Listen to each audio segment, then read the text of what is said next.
Hi everyone, welcome to Rodha. In today's video, I'll be discussing a couple of arithmetic questions here.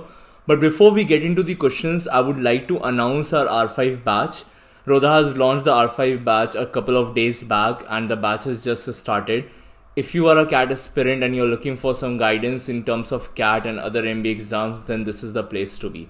So in this particular batch, quant is taken by Swapnil sir. So he's a Swapnil sir. I hope you guys have seen him on the YT. He has uploaded so many beautiful sets of LRDI as well as so many quant sessions that he has taken.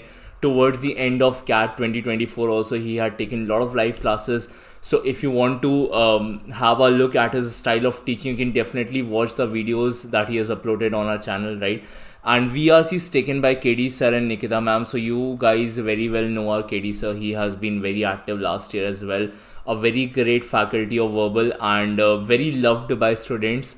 All right, and Nikita ma'am is a great another great VRC faculty, and she has been recently taking some editorial sessions on our YT, as well as she has taken some workshops for MSCT batches. So again, she's a very good faculty, top-notch faculty from passed out from SRCC. So I think a great addition to our team. And trust me guys, if your VRC is weak, then KD sir and Nikita ma'am are the two people you are actually waiting for, right? So they'll help you to sail your VRC scores over the roof and get you a good percentile, right? And LRDI is taken by our very own Ravi sir, right? So you obviously, there's no need to talk about him. The entire channel is about him, right? So this is the batch, and I think everybody who is genuinely sincere about CAT 25, this is the batch to be, guys. Please enroll. Please make sure that you grab a seat in this batch and get your preparation started, because it's it will be very late if you guys delayed for another 2-3 months, because this is the right time to start your prep. I think April, March, May are the months where you should actually get sincere about your studies if you're looking at CAT 2025, right? On this note, let's proceed to the questions here. So the very first question is on your screen. You guys can pause the video. For every question you can do that, attempt them, and let me know how many of you got all 5 on 5 correct. We are discussing 5 questions. So let me know how many of you got all 5 on 5, 4 on 5, 3 on 5, whatever the number is. Please let me know in the comment section below. Alright, these are purely CAT level questions. They are not very difficult. They are not very easy. Bit of a catch here and there, and I think you should be able to solve these questions. Alright, so let's get started. The very first question says Mandeep bought some turmeric powder containing 5% impurities in the form of sawdust. ठीक है, तो मनदीप कुछ turmeric powder लेके आया, हल्दी का powder, ठीक है, और उसमें 5% impurities थी जो कि sawdust था, ठीक है, it was sawdust, right? And remaining 95% was pure turmeric, ठीक है, that was pure turmeric, right? He then mixed pure turmeric powder to 2 kilograms of that impure turmeric in such a way that the proportion of impurity now became 4%. तो इसके साथ उसने mix किया 2 kilograms, ठीक है. He mixed pure turmeric powder to 2 kilograms of that impure. Okay, so he has taken 2 kilograms of this quantity and he has mixed it with, I'm sorry, my bad. Okay, so he has mixed this 2 kilograms of impure turmeric powder with certain quantity of pure turmeric powder, so that initially the impurity content that was 5% has now come down to 4%, right? So the impurity content is now sitting at 4% because of adding of certain quantity of pure turmeric, right?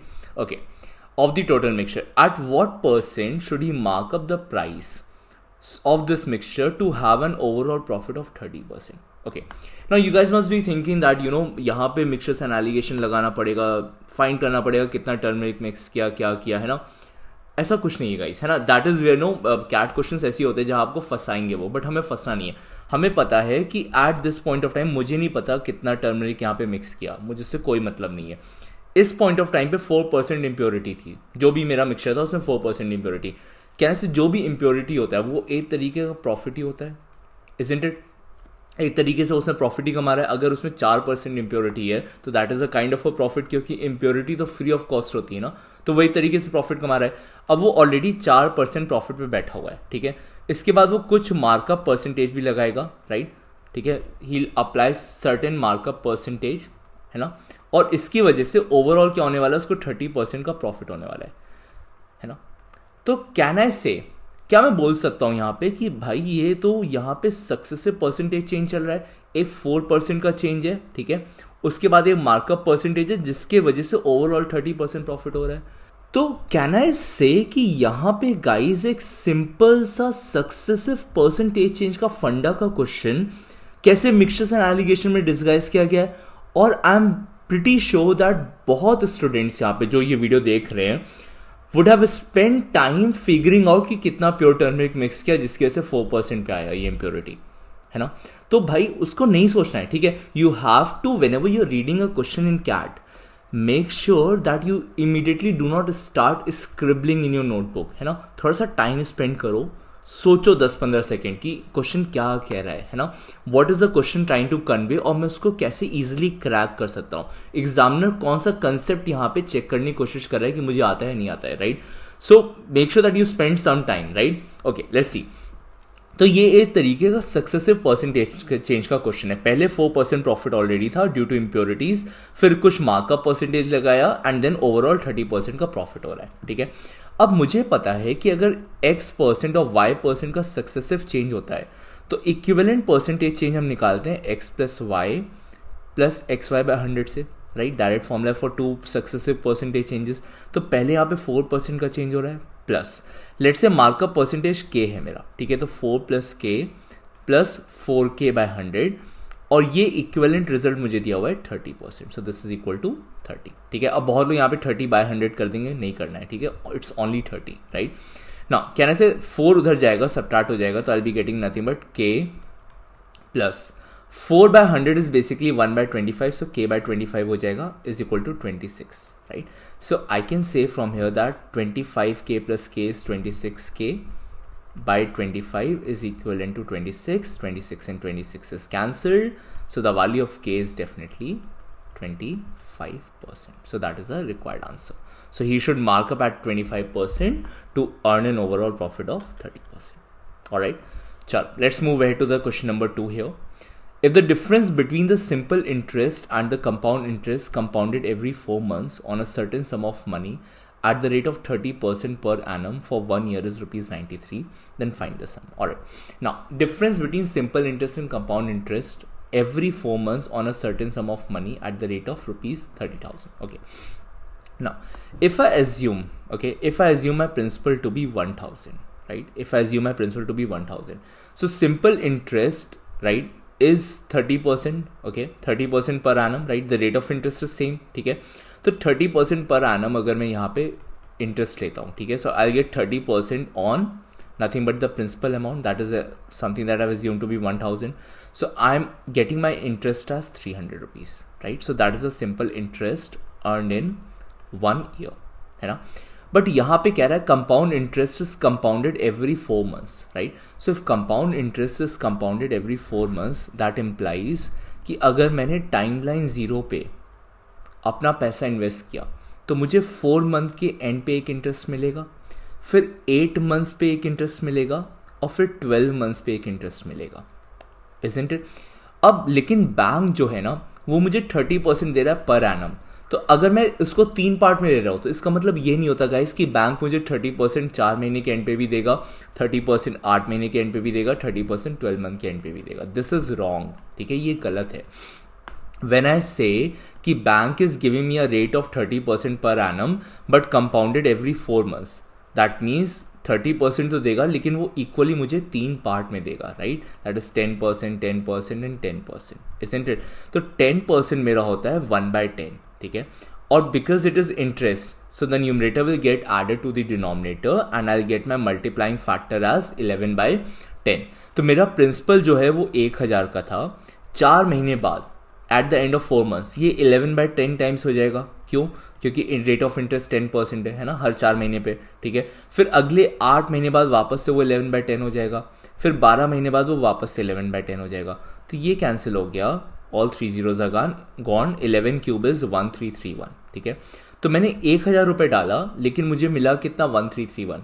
तो can I say the CI is equal to nothing but amount minus the principal, that is 331। So एक साल में, ठीक है, एक साल में जो मुझे CI मिला दैट इज 331, जो SI मिला था वो 300 था। अब CI और SI का डिफरेंस कितना है एक साल का? Can I say it is given to me as 331 minus 300 which is 31, है ना। तो जो मैंने वैल्यू एज्यूम करी, ठीक है, उसके हिसाब से मेरा CI और SI का गैप कितना आ रहा है, 31 रुपीज़ का आ रहा है, right. But as per the question the CI and SI gap, है ना, डिफरेंस जो है वो 93 रुपीज़ का है ना। तो अगर मेरा आंसर 31 आ रहा है बट क्वेश्चन के हिसाब से ये गैप जो है 93 का होना चाहिए था, तो कैन आई से एक्चुअल वैल्यू जो है वो 3 टाइम्स है, मेरा मल्टीप्लाइंग फैक्टर 3 है। तो अगर यहाँ पे CI SI का गैप भी 3 टाइम्स हो रहा है तो मेरा जो ओरिजिनल प्रिंसिपल जो मैंने एज्यूम किया वो भी कितने टाइम्स हो जाना चाहिए, 3 टाइम्स हो जाना चाहिए। So my answer should be nothing but 3000 rupees, right. So the sum invested is basically 3000 rupees. Alright, so instead of assuming X, you can always take it as 1000 and then work upon it, है ना। 100 पे भी आप work कर सकते थे depending upon whatever strikes to your mind first. मैंने 1000 इसलिए लिया क्योंकि मुझे दिख गया था 30% है और compounded every 3 months है, राइट। तो आई न्यू कि ये 11/10 मुझे 3 बार मल्टीप्लाई करना पड़ेगा, इसलिए मैंने 10 क्यूब का मल्टीपल को यहाँ पे प्रिंसिपल एज्यूम कर लिया, ठीक है, सो दैट मुझे फ्रैक्शंस पे काम नहीं करना पड़े, ठीक है। Alright, let's move to question number 3 here. It says average of 5 consecutive 2-digit numbers is 36 less than the average of 5 numbers formed by reversing the digits of those 5 numbers. ठीक है, तो 5 नंबर है मेरे पास 2 digits, ठीक है, 2 digit 5 number है, right. These are my let's say original numbers, अब कुछ भी हो सकते हैं. फिर इनको रिवर्स किया, ठीक है, इनको रिवर्स किया, वापस से मैंने इनको यहाँ पे लिख दिया, right. Now it is telling me if the difference between the largest number in both the cases is 54. ठीक है, तो अब मैं बोलता हूँ, मान लो यहाँ पे लार्जेस्ट नंबर जो था AB था ओरिजिनली, तो रिवर्स होके वो B हो जाएगा. Why? Because it's a 2-digit number. ठीक है, और इनके बीच का जो गैप दिया हुआ है वो 54 दिया हुआ है मुझे, ठीक है. तो can I say that BA minus AB is equal to 54, है ना. क्यों? क्योंकि ओरिजिनल नंबर का जो एवरेज है वो 36 कम है रिवर्स वाले से, मतलब रिवर्स वाले नंबर जो हैं वो लार्जर हैं as compare to the original numbers, तभी उनका एवरेज भी ज़्यादा आ रहा है. तो दैट इम्प्लाइज कि BA should be greater than AB, right. तो BA माइनस AB किया यहाँ पे, ठीक है. तो यहाँ पे अगर मैंने BA माइनस AB करना है 54 आना है, राइट. अच्छा, अब जैसे मैं 36 लिखता हूँ मान लो, तो 36 को मैं 3 × 10 + 6 × 1 लिख सकता हूँ, ठीक है ना, एक्सपैंडेड फॉर्म. तो यहाँ पे जैसे ये BA मेरा 2-digit नंबर है, तो can I write it as 10B + A, है ना. सिमिलरली माइनस इसको मैं लिख सकता हूँ 10A + B is equal to 54 है, राइट. अच्छा, अगर 10B + A माइनस साइन ये ब्रैकेट ओपन करेंगे तो 10B - B आएगा which will give you 9B, right. और A - 10A तुम्हें 9A देगा विच इज इक्वल टू 54. तो can I say from here that B - A is equal to 6, है ना. 9 कॉमन लिया, 54/9 is 6. अब अगर B - A मेरा 6 है, तो what are the possibilities? I can say 9 and 3 is one of the possibilities, right. 8 and 2 is one of the possibilities, and 7 and I can say the gap is of 6, right. So 7 and 1 is one of the possibilities. उसके बाद नहीं ले सकते. I cannot take it as 6 and 0. Why? क्योंकि अगर मैंने B और A को 6 and 0 लिया तो AB मेरा 0-6 हो जाएगा, which is not a 2-digit number, but it is talking about 5 consecutive 2-digit numbers. So ये 3 possibilities हैं, ठीक है. Then which of the following can be the sum of original 5 numbers? ठीक है, अब कौन सा ओरिजिनल 5 नंबर्स का सम हो सकता है, चलो देखते हैं. तो I'll say 1 2 3 4 and 5. 1 2 3 4 5, 1 2 3 4 and 5, है ना. अब जैसे मैं पहला केस लेता हूँ, केस 1, है ना. तो केस 1 में A 3 है और B 9 है, तो कहने से मेरा लार्जेस्ट नंबर जो बनेगा वो 39 बनेगा, राइट. अगर 39 मेरा लार्जेस्ट नंबर है तो this should be 38, this should be 37, this should be 36 and this should be 35, right. अच्छा, जब मेरे नंबर्स AP में होते हैं, ठीक है, when my numbers are in arithmetic progression, तो जो बीच वाला टर्म होता है वो मेरा क्या डिनोट करता है, एवरेज डिनोट करता है, ठीक है। Whenever the terms are in AP then the term in the middle जो बीच में होता है वो हमेशा सीरीज का एवरेज होता है। और जो सम निकालते हैं ना, sum can be written as number of terms into average, ठीक है। तो यहां पे अगर इस केस में देखोगे, if I talk about case number 1, तो नंबर ऑफ टर्म्स तो 5 हैं और एवरेज 37 है, right.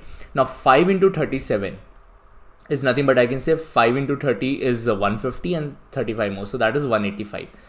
So that is the possible sum of these numbers. Is 185 there in the options? No, that means this case is not possible, ठीक है। अच्छा, let me take the another case, the second case where A is 2, right, and B is 8. तो अगर largest number मेरा 28 है तो इससे पहले 27 आएगा, उससे पहले 26 आएगा, फिर 25 आएगा, फिर 24 आएगा, right. Now if I talk about the second case, so my average is 26 of the numbers, right, and there are exactly 5 numbers again. 5 into 26 is 130, right? 5 into 26 is 130. So that is the possible sum. Why? Because it is given in the options, है ना?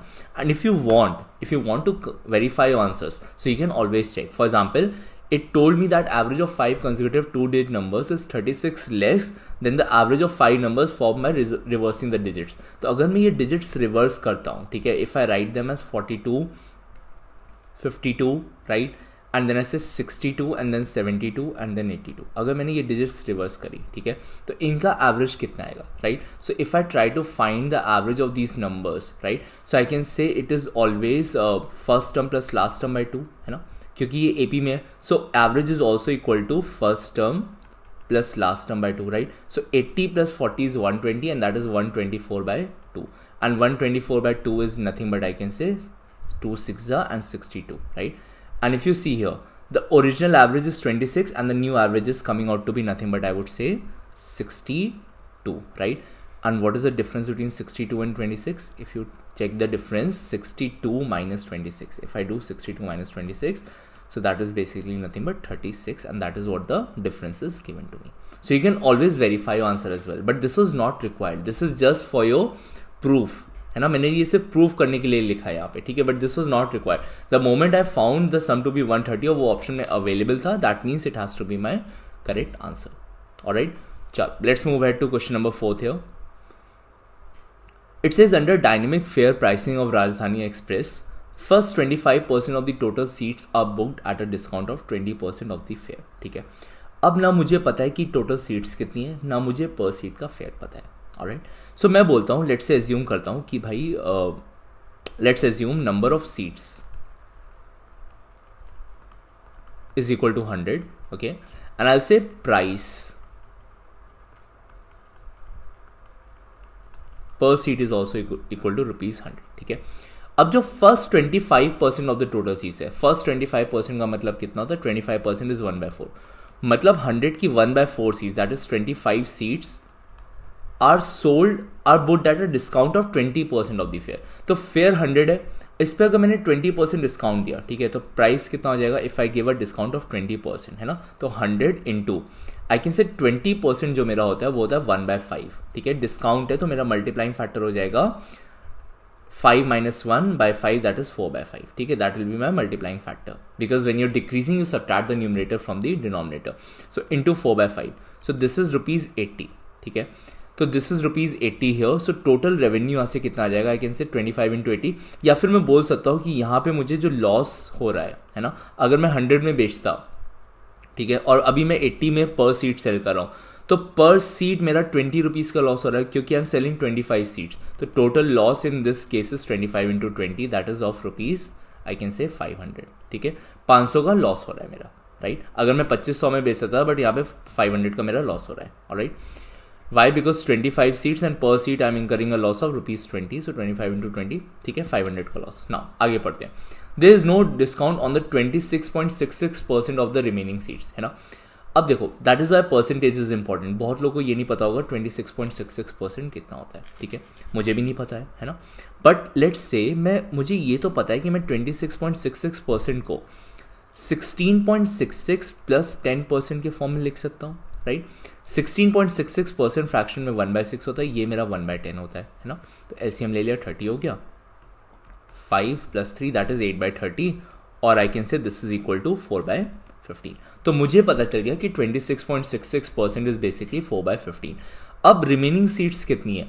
अगर 100 seats थी जिसमें 25 तो 80 रुपए के rate पे cell हो गई, तो रिमेनिंग 75। इसका 4/15 बिकॉज रिमेनिंग इज 26.66%, तो 4/15 of 75 is basically I am talking about another 20 seats. ठीक है, I am talking about another 20 seats.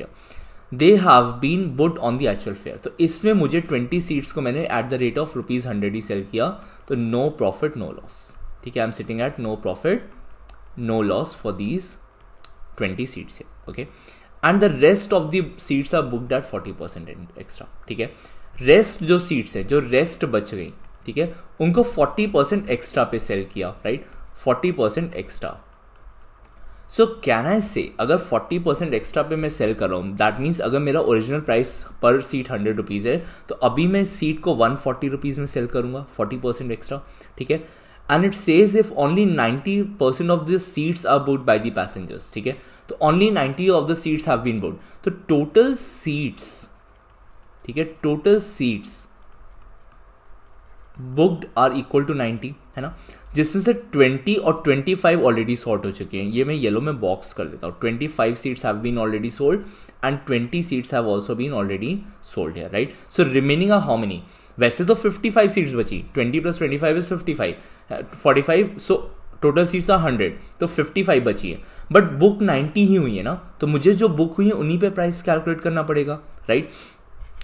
Because the question is asking me, then the revenue generated by this scheme is what % more than the revenue generated when all the seats were booked at the actual fair price। तो इस scheme में तो 90 seats ही book हुई हैं, ठीक है, तो अब 45 निकल चुकी, तो बची कितनी?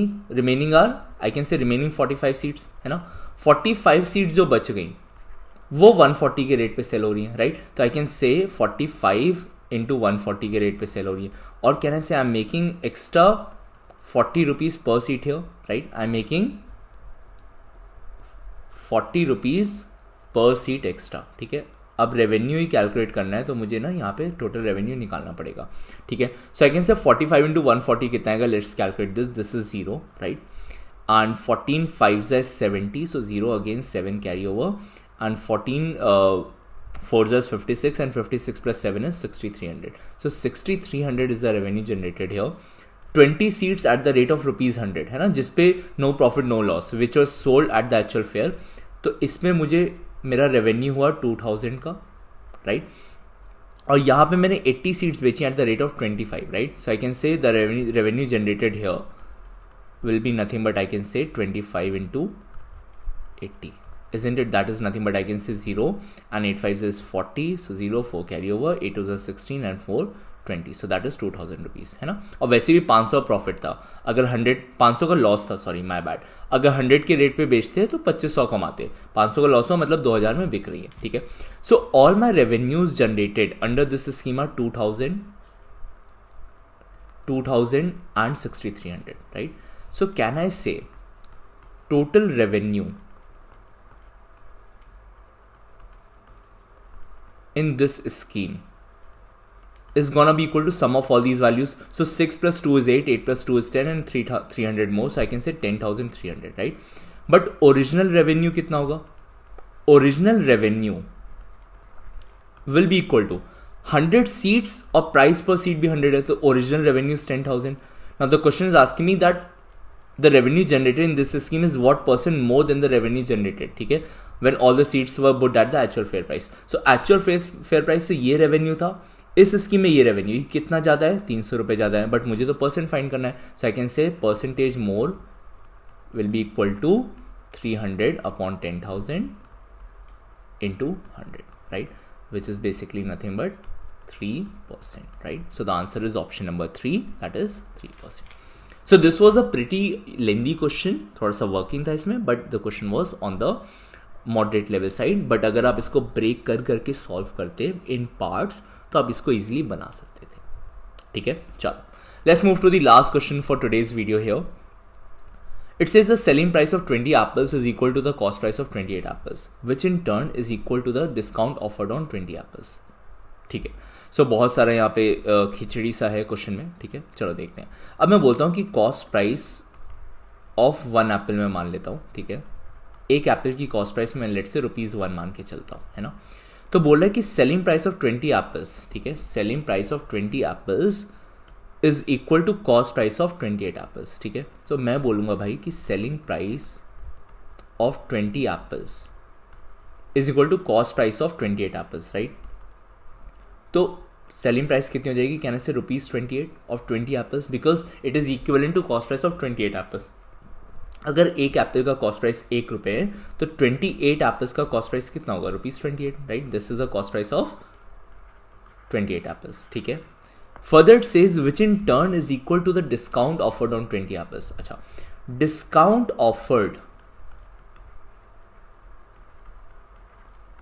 on 20 apples is also equal to the cost price of 28 apples. That means it is ₹28, है ना। अब अगर तुमने 20 एप्पल, गाइस ध्यान से समझना, ठीक है, अगर तुमने 20 एप्पल ₹28 में सेल किए, जिसमें तुमने ऑलरेडी ₹28 का डिस्काउंट दिया था, ठीक है, तो कहने से जो मार्क प्राइस होगा वो ₹56 का होगा। यस नो, अगर मान लो तुम्हारे 20 एप्पल्स का मार्क प्राइस ₹56 है, you come to me to buy 20 apples and I tell you okay guys, okay please pay me ₹56, but then I sell it to you for ₹28, तो कहने से मैंने ₹28 का डिस्काउंट दिया, ठीक है ना। You always give discount on the mark price और द लिस्ट प्राइस और द प्रिंटेड प्राइस, है ना, different names but it's one and the same thing, right. तो कहने से यहाँ पे ₹56 मार्क प्राइस हो जाएगा, है ना।